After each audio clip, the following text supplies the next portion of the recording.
mengadili. Berdiri terdakwa.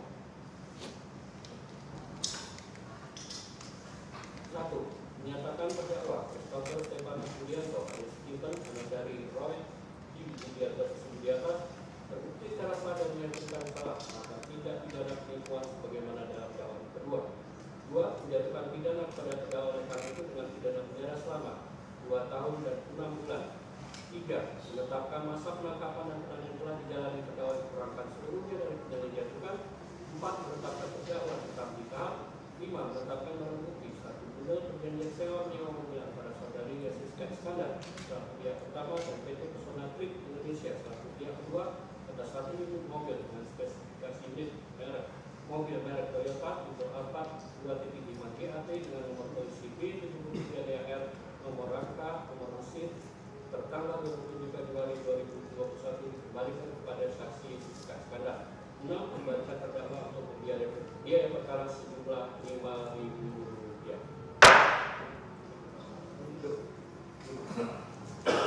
Itu ya, pesan dari majelis hakim,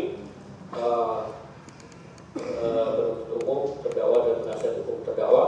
Atas putusan ini tentu berdasarkan hukum acara yang berlaku, terdakwa, penasihat hukum terdakwa dan penuntut umum sama-sama memiliki hak untuk pertama menyatakan menolak putusan ini saat ini juga, atau pikir-pikir dulu selama 7 hari, atau menyatakan saat ini juga menerima putusan ini. Untuk itu saya berkesempatan kepada terdakwa untuk berkoordinasi dulu dengan penasihat hukumnya. Silakan.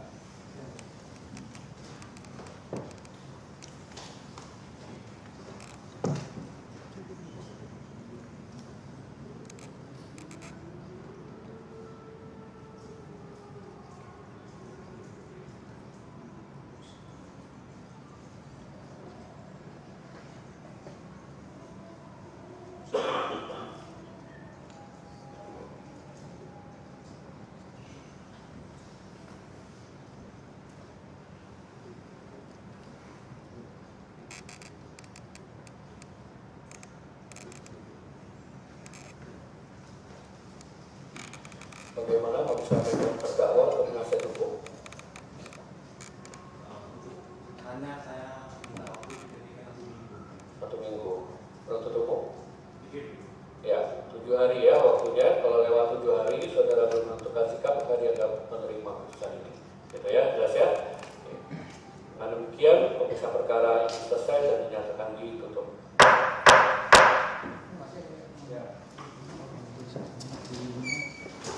Dimana pada hari ini kami datang menghadiri persidangan ya. Pada hari ini hari Senin tanggal 22 April tahun 2024 ya. Dimana mungkin dari teman-teman media semua yang pada hari ini hadir ya di Pengadilan Negeri Jakarta Selatan ya terkait agenda hari ini mengenai putusan dari klien kami yang bernama Christopher Stefanus Budianto ya. Kami sebagai penasihat hukum dari Christopher Stefanus Budianto merasa kecewa ya atas penyampaian daripada majelis hakim terkait ya agenda hari ini yaitu pembacaan putusan ya. Itu yang kami sayangkan pada kesempatan hari ini. Kenapa kecewa, Bang? Ya, kembali lagi ya kenapa kami kecewa ya. Kita flashback lagi ya terkait masalah ini kan berawal daripada adanya suatu perjanjian sewa menyewa ya antara ya klien kami yang bernama Christopher Stefanus Budianto ya dengan saudari Jessica Iskandar ya. Namun kenyataannya ya pada kesempatan hari ini ya kami tidak lihat itu ya terkait adanya penyampaian dari majelis hakim ya terhadap ya si pelapor pada saat itu yang melaporkan klien kami yang bernama Christopher Stefanus Budianto itu tidak disampaikan ya. Padahal kan di awal itu kan si pelapornya siapa? Yaitu si Septio Jatmiko Prabowo Putra ya. Seharusnya merasa menjadi korban itu siapa? Septio, bukannya Jessica ya. Nah ini kenapa majelis hakim masih ya menyampaikan terkait adanya ya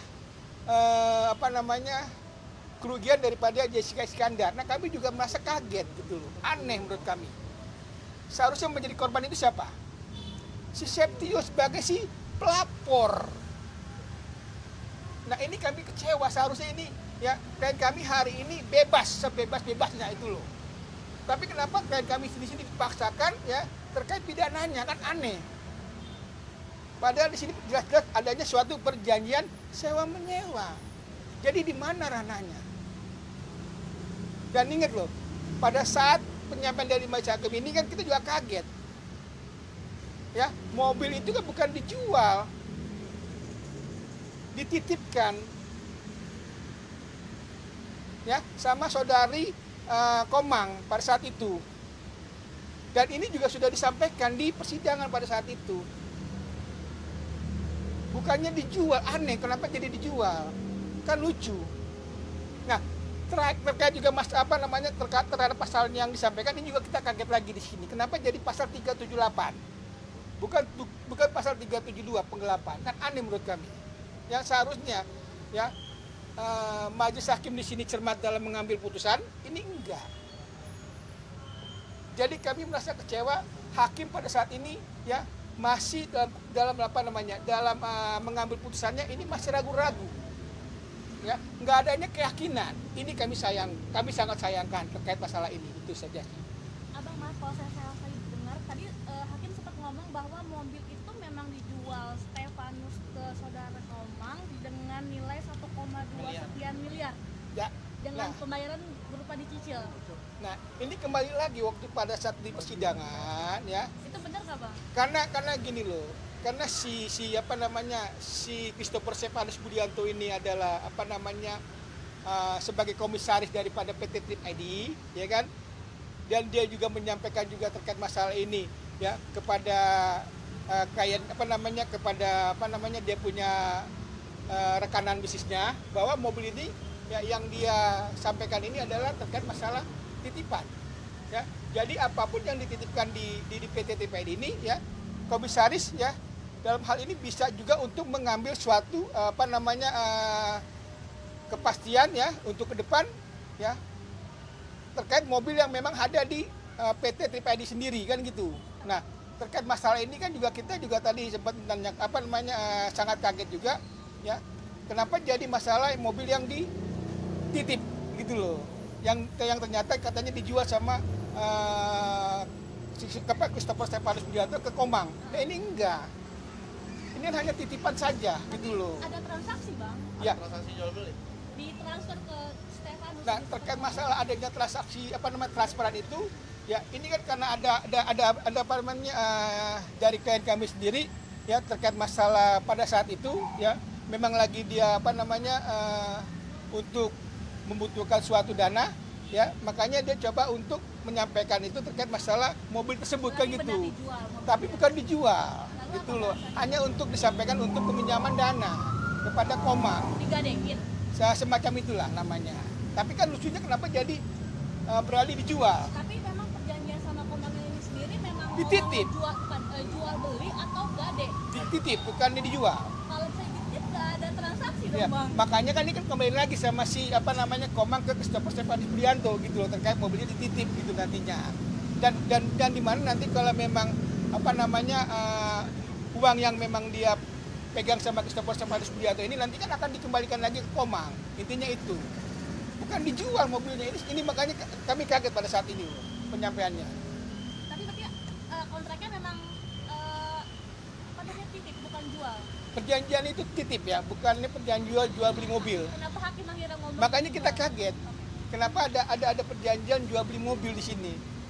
Gitu. Yang seharusnya itu kan sebagai ibaratnya kalau orang bilang investasi lah ya. Terkait masalah mobil yang dititip ya kepada si saudara Komang gitu loh. Untuk dijual bukan dijual untuk dititip kepada saudara Komang supaya ada investasi ke PT Trip ID sendiri nantinya itu. Bisa baca dulu Pak Taufik sendiri bagaimana? Mungkin topik bisa jelaskan. Tentunya untuk putusan hari ini kami sangat-sangat kecewa dan terbukti bahwa jaksa penuntut umum dia tidak bisa membuktikan dakwaannya sendiri Dan berdasarkan putusan hakim tadi, putusan hakim mempermalukan dakwaan jaksa, mempermalukan jaksa penuntut umum pada hari ini. Karena dakwaan jaksa penuntut umum kemarin adalah pasal 372 yaitu penggelapan.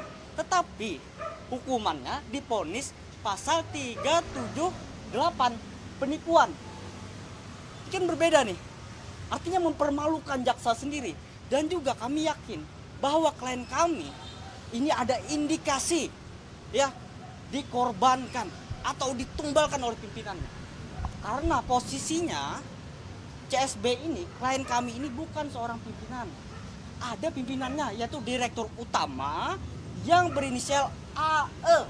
Seharusnya dia yang bertanggung jawab. Dan ada beberapa kejanggalan-kejanggalan ya di dalam kasus ini.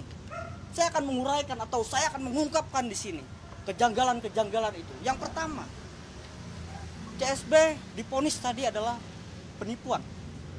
Kita lihat dulu background dari CSB atau latar belakang dari CSB, klien kami tersebut. Dia sudah bertahun-tahun menjadi pengusaha. Sebelum bekerja sama dengan Jessica Iskandar, dia sudah menjadi pengusaha, dia sudah menjadi pebisnis muda di Bali. Dan kita tahu kalau bisnis ada untung, kadang rugi. Itu adalah hal yang biasa, hal yang wajar. Ada untung, ada rugi. Tetapi Jessica Iskandar ya tidak berlebihan jika saya menyebutkan Jessica Iskandar adalah pebisnis pemula yang belum dewasa. Kenapa? Karena dia hanya ingin untungnya saja, dia tidak menerima kerugian. Padahal pada saat itu tahun 2022 itu kita mengalami zaman Covid. Ini posisinya di Bali, yang mana turis wisatawan tidak bisa datang ke Bali. Sehingga apa? Perekonomian Bali, apalagi di Indonesia juga terguncang. Dan bisnis perusahaan terguncang. Sehingga mau nggak mau, Jessica Iskandar harus menerima lapang dada adanya kerugian. Sama seperti pengusaha-pengusaha yang lain. Jadi intinya dia harus menerima apa yang memang dia sampaikan pada saat itu. Betul. Ya, di mana dia sudah menerima keuntungan. Ingat ya, di garis bawahi dia sudah menerima keuntungan pada saat dia melakukan suatu perjanjian sewa menyewa kepada klien kami yang bernama Christopher Stefanus Budianto ya. Jangan dong ibaratnya dia terima keuntungan ya, tapi dengan ada kerugian dia nggak mau tanggung jawab, kan lucu. Ini kan soal Aneh sewa menurut menyewa kita. mobil ya, Pak? Berawal dari perjanjian sewa menyewa mobil. Tapi kerugian ini maksudnya kerugian apa ya? Nah, ini makanya kita tadi jadi bingung juga kenapa kok yang disampaikan sama Majelis Hakim ini kok terkait adanya jual beli mobil kan gitu. Ini kan nggak ada ke situ. Oke, terus menyangkut dengan investasi yang tadi disampaikan itu, apakah pihak Jessica tahu waktu CSD melakukan transaksi itu? Nah, terkait masalah ada tidak tahunya dia ya kan, terkait masalah investasi ya, karena klien kami di sini sebagai komisaris ya yang mempunyai kewenangan juga ya terhadap usahanya ya di PT Tripedi-nya, makanya di sini dia coba menyampaikan bahwa segala sesuatu yang memang ya berdasarkan atas perjanjian sewa menyewa itu disampaikan untuk dijaminkan atau diinvestasikan terhadap di dalam perusahaannya itu. Jadi semuanya ya barang-barang yang ada di perusahaan Tripedi itu ya mengenai mobil segala macam yang bukan punya Jessica doang, yang mungkin ada pihak lain itu ya, itu hanya sebatas investasi nantinya.